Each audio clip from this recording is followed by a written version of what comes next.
T20 cricket world cup بنگلہ دیش نے team Bharat نہ بھیجنے کا فیصلہ کر لیا۔ بنگلہ دیش کرکٹ بورڈ نے تصدیق کر دی، ICC کو بھی فیصلے سے آگاہ کر دیا۔ بورڈ کا کہنا ہے کہ سیکیورٹی خدشات کے پیش نظر ٹیم کو بھارت نہیں بھیجا جائے گا۔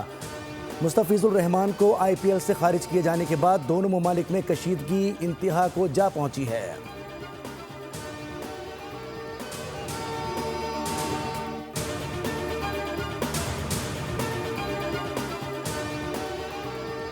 T20 ورلڈ کپ کے اپنے میچز بھارت سے منتقل کرانے کے بنگلہ دیشی مطالبے پر بھارتی بورڈ کا رد عمل۔ BCCI ذرائع نے کہا ہے کہ صرف ایک ماہ باقی رہ جانے کے بعد میچز کا مقام تبدیل کرنا ممکن ہے، نہ کسی خواہش پر میچز کے وینیوز تبدیل ہو سکتے ہیں۔ یہ لاجسٹک طور پر بہت مشکل ہے۔ BCCI ذرائع نے کہا کہ ٹیموں کے ہوائی ٹکٹ اور ہوٹل بک ہو چکے ہیں، براڈ کاسٹ عملہ بھی موجود ہے۔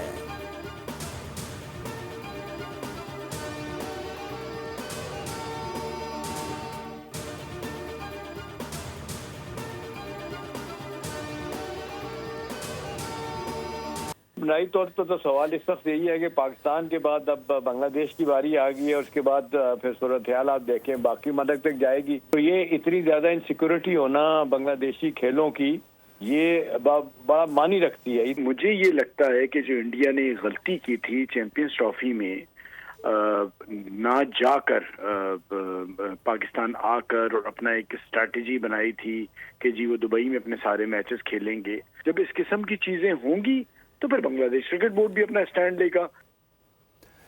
بنگلہ دیش کا ٹیم بھارت نہ بھیجنے کا فیصلہ، تجزیہ کار احتشام الحق کی بول نیوز سے گفتگو۔ بولے بھارت کا دماغ ٹھکانے لگانے کے لیے بنگلہ دیش نے درست فیصلہ کیا۔ فواد مصطفیٰ نے بھی بنگلہ دیش کے فیصلے کو سراہا، کہا کہ بھارت کو اس کی اوقات یاد دلا دی گئی۔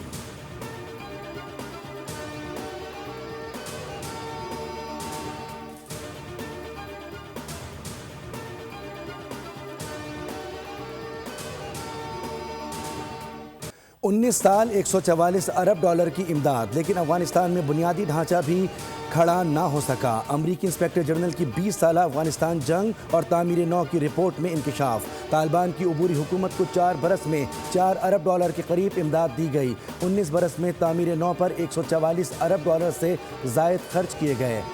جنگی کارروائیوں پر 763 ارب ڈالر خرچ ہوئے۔ 2400 سے زائد امریکی فوجی ہلاک، 21,000 کے قریب زخمی ہوئے۔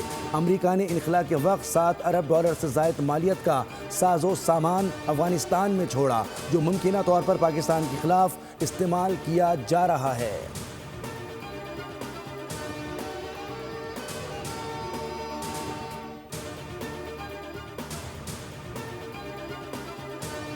وینیزویلا کے صدر نکولس میڈورو کو نیو یارک کی بروکلین جیل میں بند کر دیا گیا۔ نکولس میڈورو کو خصوصی طیارے کے ذریعے نیو یارک کے فوجی اڈے پر لایا گیا تھا۔ طبی معائنے کے بعد سخت سیکیورٹی میں فوجی اڈے سے منتقل کیا گیا۔ 45 امریکی اہلکاروں نے دارالحکومت کاکس میں کارروائی کی۔ صدر میڈورو اور ان کی اہلیہ پر فرد جرم عائد منشیات اور اسلحہ رکھنے کا الزام۔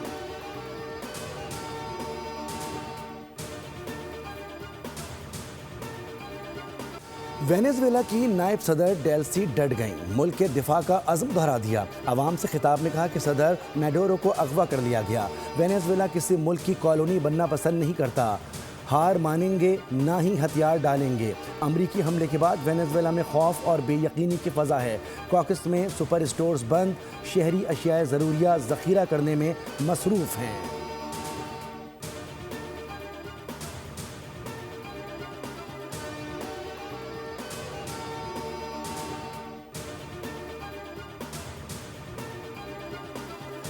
سابق امریکی نائب صدر کیملا ہیرس کی وینیزویلا پر امریکی حملے کی سخت الفاظ میں مذمت، کہا کہ ٹرمپ اپنے اقدامات سے امریکہ کو محفوظ ملک نہ بنا سکے۔ صدر میڈورو کا ظالم اور آمر ہونا امریکی حملے کی غیر قانونی نوعیت کو نہیں بدل سکتا۔ حکمران بدلنے یا تیل کے لیے جنگوں کو امریکہ کی طاقت دکھانے کا طریقہ سمجھا جاتا ہے، لیکن اس کا بوجھ امریکی عوام کو ہی اٹھانا پڑتا ہے۔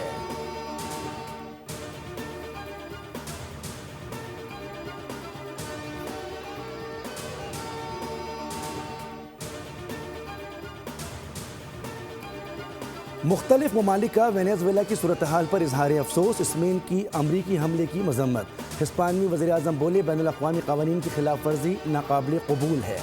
وزیر اعظم امریکی مداخلت کو تسلیم نہیں کرتے، وینزویلا کا سیاسی مستقبل عوام خود طے کریں گے۔ مسیحیوں کے روحانی پیشوا پوپ لیو بھی وینزویلا کے حق میں بول پڑے، بولے کہ وینزویلا کو لازمی طور پر ایک آزاد ملک رہنا چاہیے۔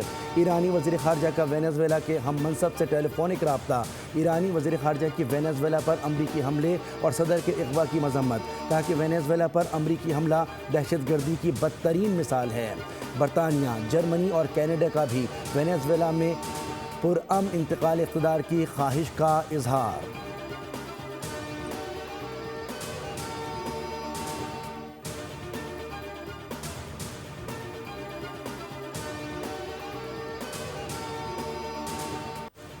دنیا بھر میں وینزویلا پر امریکی حملے کے خلاف احتجاج، صدر ٹرمپ کے خلاف امریکی شہری بھی سڑکوں پر آ گئے۔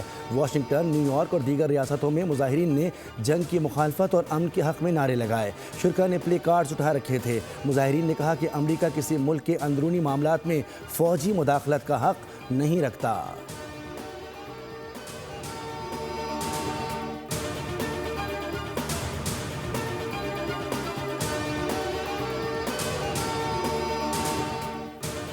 نائب وزیر اعظم اسحاق ڈار کی بیجنگ میں چین کے ایگزیکٹو نائب وزیر اعظم سے ملاقات، پاک چین تعاون کو مزید گہرا کرنے کے عزم کا اعادہ۔ چینی نائب وزیر اعظم نے قومی مفادات پر پاکستان کی حمایت کو سراہا۔ ملاقات میں سی پیک سمیت مختلف شعبوں میں تعاون کو فروغ دینے پر تبادلہ خیال۔ چینی نائب وزیر اعظم نے پاکستان کی قیادت اور عوام کے لیے نئے سال کی نیک خواہشات کا اظہار بھی کیا۔ نائب وزیر اعظم اسحاق ڈار اور بنگلہ دیشی مشیر خارجہ توحید حسین کا ٹیلی فونک رابطہ، دو طرفہ تعلقات اور مختلف شعبوں میں تعاون کو فروغ دینے کا عزم۔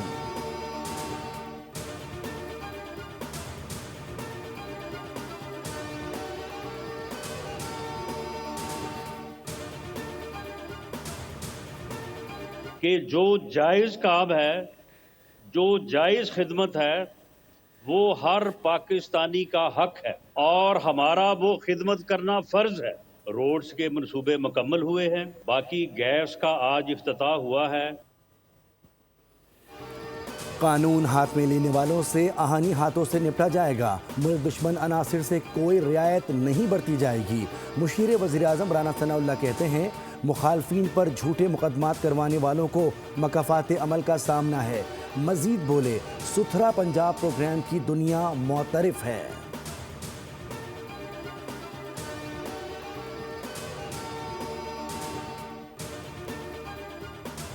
یقیناً جی، سیاست برداشت کا نام ہے، ایک دوسرے کے وجود کو تسلیم کرنے کا نام ہے، ایک دوسرے کے مینڈیٹ کو تسلیم کرنے کا نام ہے۔ اگر اس کو تسلیم نہ کیا جائے تو یہی ڈکٹیٹرشپ جو ہے ہٹ دھرمی ہے، اور یہ سیاست کے اندر نہیں چلتی، جمہوریت میں بالکل نہیں چلتی۔ سیاست برداشت ایک دوسرے کے وجود اور مینڈیٹ کو تسلیم کرنے کا نام ہے۔ ہٹ دھرمی سیاست اور جمہوریت میں بالکل نہیں چلتی۔ قمر زمان کائرہ کی پروگرام بول رپورٹس ود بطول راجپوت کے ساتھ میں گفتگو، بولے سیاست میں تلخی کو بانی پی ٹی آئی نے بڑھایا۔ بانی پی ٹی آئی کی رکاوٹ سیاسی جماعتوں سے بات نہ کرنا ہے، قمر زمان کائرہ۔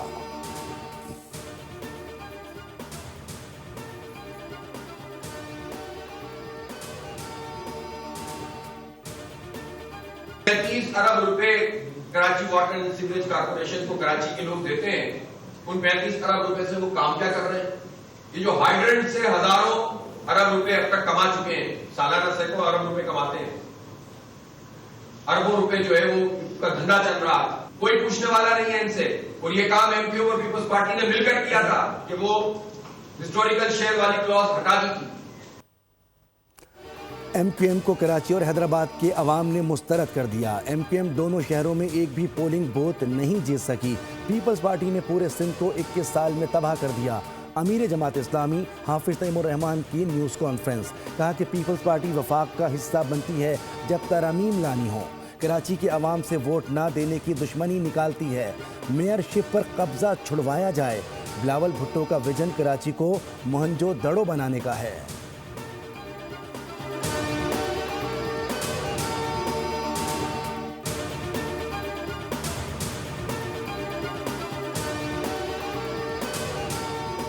کاشتکاروں کے مسائل پر 5 جنوری کے احتجاج کو حکومت کی ہدایت پر 26 جنوری تک مؤخر کر دیا گیا۔ پاکستان کسان اتحاد کے صدر خالد محمود کھوکر کہتے ہیں زراعت تباہی کے دہانے پر ہے، کاشتکاروں کو فصلوں کی پیداواری لاگت نہیں مل رہی، حکومت کسانوں کا نقصان پورا کر کے امدادی قیمتیں مقرر کرے۔ آئی پی پیز کو فائدہ پہنچانے کے لیے بند کی گئی گھریلو اور زرعی نیٹ میٹرنگ بحال کی جائے۔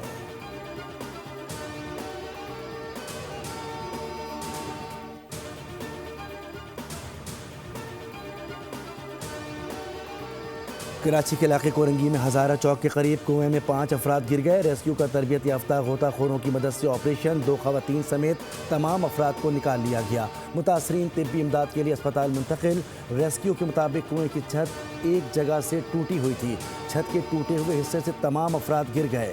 متاثرین شادی کی تقریب میں جا رہے تھے۔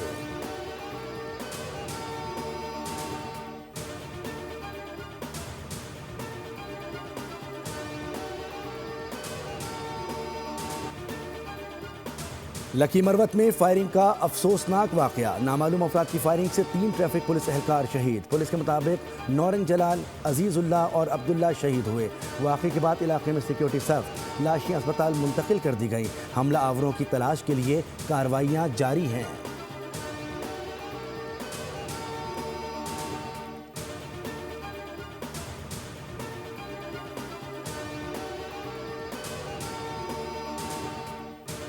سرگودا کی تحصیل شاہپور کے قصبہ نون جہانگیر میں ٹک ٹاک ویڈیو کے تنازع پر 2 گروپوں کے درمیان فائرنگ، 2 افراد جاں بحق جبکہ 2 سگے بھائیوں سمیت 4 افراد شدید زخمی ہو گئے۔ فائرنگ سے 35 سالہ مسعود کنڈلان موقع پر دم توڑ گیا جبکہ احمد شیر اسپتال پہنچ کر جاں بحق ہوا۔ واقعے کے بعد پولیس کی بھاری نفری موقع پر پہنچ گئی اور ملزمان کی گرفتاری کے لیے ٹیمیں تشکیل دے دی گئی ہیں۔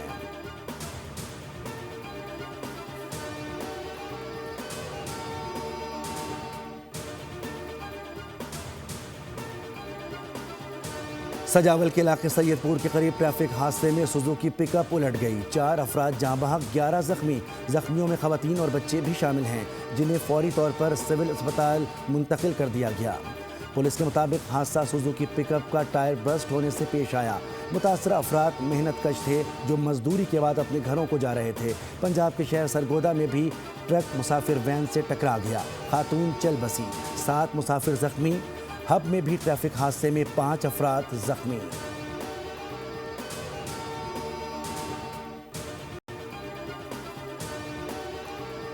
زمبابوے میں جاری انڈر 19 3 ملکی کرکٹ سیریز کا آخری لیگ میچ، پاکستان اور زمبابوے کا مقابلہ بارش کی وجہ سے ختم کر دیا گیا۔ پاکستان کی اننگز کے اختتام پر شروع ہونے والی بارش کے باعث میزبان ٹیم کی اننگز میں ایک بال کا کھیل بھی نہیں ہو سکا۔ نوجوان شاہینوں نے اپنی باری پر 208 رنز کا مجموعہ اسکور بورڈ پر سجایا۔ سمیر منہاس نے 48 رنز کے ساتھ ٹاپ اسکورر رہے۔ عثمان خان نے 41، احمد حسین نے 37 اور حذیفہ احسن نے 34 رنز بنائے۔ دونوں ٹیمیں منگل کو ایونٹ کے فائنل میں ٹکرائیں گی۔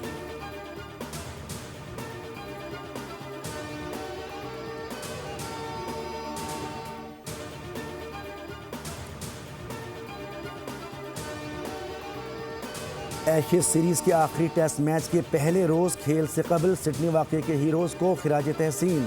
سڈنی کے ساحل پر فائرنگ کے واقعے کے متاثرین سے اظہار یکجہتی کیا گیا۔ اسٹیڈیم میں کرکٹ فینس نے ہیروز کا کھڑے ہو کر استقبال کیا۔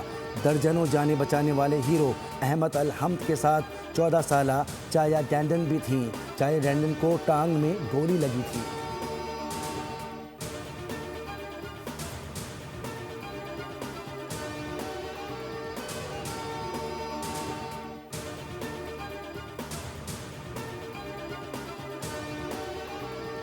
is established as an educational facility to provide education, skills training, teacher development, parent training, and ultimate employment for deaf children. We are fundraising volunteers for Deaf Reach. We have been conducting this tournament for the past 11 years. It's a great cause. Kids with disabilities, I mean, there can be nothing greater than a cause like that. قوت سماعت اور گویائی سے محروم بچوں کے لیے احسن اقدام، 11ویں سالانہ ڈیف ریچ گولف ٹورنامنٹ کا انعقاد۔ گولف ٹورنامنٹ میں 130 سے زائد کھلاڑیوں نے شرکت کی۔ بچوں کی تعلیم و فلاح و بہبود کے لیے 3.5 کروڑ سے زائد کی عطیات جمع کیے گئے۔ اسکول کے بانی رچرڈ گیری نے کہا کہ ڈیف رچ اسکول برسوں سے خصوصی بچوں کی تعلیم اور بہتر زندگی کے لیے خدمات انجام دے رہا ہے. خصوصی افراد کو سماج کا باعزت اور مؤثر حصہ بنانا ہم سب کی ذمہ داری ہے.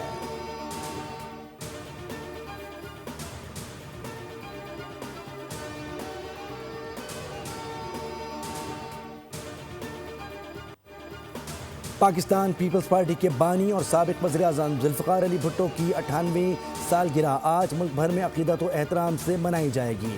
مختلف سیاسی، سماجی اور عوامی تنظیموں کی جانب سے تقریبات، سیمینارز اور تقاریب کا انعقاد کیا جائے گا، جن میں ان کی قومی خدمات، جمہوریت کے فروغ اور عوامی حقوق کے لیے جدوجہد کو خراج تحسین پیش کیا جائے گا.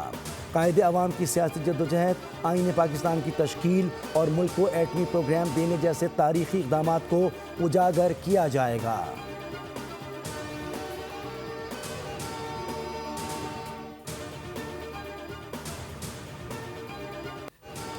اور مارول انٹرٹینمنٹ کی مقبول ترین فلم ایونجرز سیریز میں بلیک پینتھر کا کردار پھر نظر آئے گا. خوفناک طاقتوں سے گھمسان کی لڑائی ہوگی. فلم کے ہر ایک کیریکٹر کا ٹیزر جاری کرنے کا سلسلہ شروع. فلم دسمبر 2026 میں ریلیز کی جائے گی.